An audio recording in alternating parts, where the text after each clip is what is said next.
네, 교회 역사 양의 탈을 쓴 일이라는 제목으로 함께 말씀 나누도록 하겠습니다. 오늘은 초대교회 당시 있었던 이단들에 대한 이야기인데요. 이단들을 크게 이 네 종류의 이단을 함께 살펴보도록 할게요.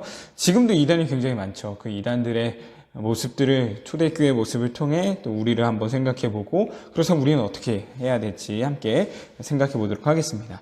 먼저 유대주의입니다. 지금 우리에게 있어서도 굉장히 많이 나타나는 모습 중 하나인 것 같아요. 이거는 뭐 이단이라기보다는 잘못된 믿음에 대한 잘못된 오해, 복음에 대한 잘못된 지식에 대해서 시작되었다라고 봐도 되지 않을까요? 자, 우리는 믿음으로 구원을 받는다. 예수님을 믿는 믿음으로 구원을 받는다라고 생각하고 있죠. 근데요, 그 믿음만으로는 충분하지 않다라는 거예요. 거기에 플러스 율법적인 행위가 있어야 완전한 구원을 얻을 수 있다라는 것이죠. 이건 지금도 마찬가지예요. 예를 들어 이런 거죠. 믿음도 맞아. 그런데 11조 열심히 드려야지. 주일 성수해야지. 교회 봉사해야지. 이런 것들이 자꾸 추가되는 거예요. 그래서 구원이라는 건요, 은혜예요. 은혜. 무슨 말이죠?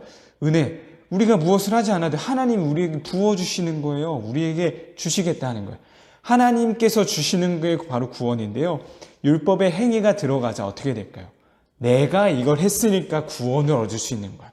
내가 11조를 했으니까 당연히 구원받겠지. 내가 교회에 빠지지 않았는데 내가 신앙훈련까지 받았는데 그럼 난 구원 받을 수 있지. 이렇게 가게 되는 거죠. 이거 정말 위험한 거예요.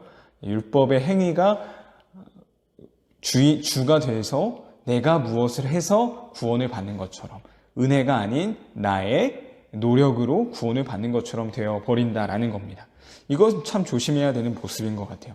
두 번째 영지주의입니다. 영지 두 개는요, 바로 영적 지식이에요. 영지주의는요, 육은 나쁘고 영은 좋은 거다. 육은 뭐죠? 육체. 우리의 육체 또한 보여지는 세상은 나쁜 거고 보이지 않는 세계는 무조건 좋다라고 해석을 해버렸어요. 그게 어디까지 갔냐? 바로 예수님을 부인하는 데까지 갔습니다. 왜냐? 예수님이 보이지 않는 하나님이신 예수님이 인간의 몸을 입고 오셨거든요. 인간의 몸 뭐예요? 바로 육체죠. 그래서 예수님은 어떻게 신이 나쁜 이 인간의 몸을 입고 올 수 있어? 라고까지 가버린 거예요. 그래서 예수님까지 부인해버리는 이단이 되어버리고 말았다라는 겁니다. 말키온과 몬타누스는요, 둘 다 사람 이름입니다.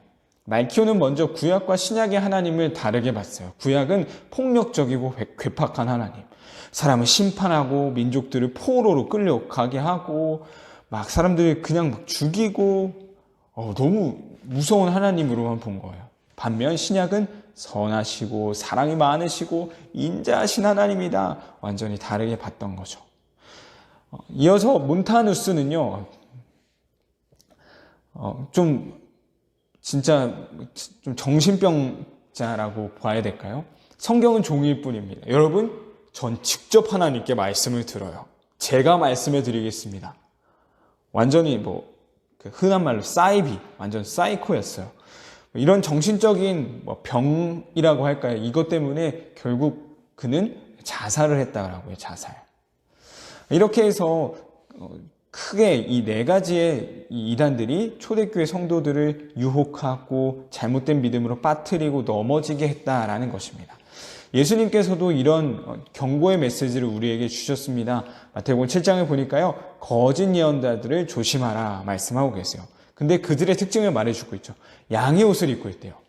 우리도 양이죠. 양은 우리예요. 우리의 모습인 거예요. 근데 양의 옷을 입은 그 거짓 예언자들이다라는 거죠. 양의 옷을 입고 있지만 그 옷을 벗으면 속은 굶주린 늑대다라는 거예요. 이것은 지금도 마찬가지입니다. 마치 우리랑 똑같은 믿음, 똑같은 성경책, 똑같은 옷 입고 와서 예수님 믿는 것처럼 해요. 근데요, 그 안에는 정말 성경과는 다른 하나님이 기뻐하시지 않는 모습들로 가득 차 있을 수 있다는 거죠. 초대교회는 이런 이단으로부터의 공격이 더 심했고요. 지금도 마찬가지로 심합니다. 자, 그렇다면 우리는 이런 이단으로부터의 공격 여전히 우리에게 있는데요. 어떻게 우리는 살아가야 할까요? 바로 분별의 지혜가 필요해요.